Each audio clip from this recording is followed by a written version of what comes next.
بسم الله الرحمن الرحيم. إذا السماء انشقت وأذنت لربها وحقت وإذا الأرض مدت وألقت ما فيها وتخلت وأذنت لربها وحقت.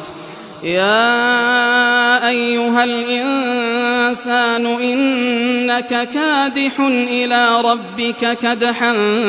فملاقيه فأما من أوتي كتابه بيمينه فسوف يحاسب حسابا يسيرا وينقلب إلى أهله مسرورا وأما من أوتي كتابه وراء ظهره فسوف يدعو ثبورا ويصلى سعيرا إنه كان في أهله مسرورا إنه ظن أن لن يحور بلى إن ربه كان به بصيرا فلا أقسم بالشفق والليل وما وسق والقمر إذا اتسق لتركبن طبقا عن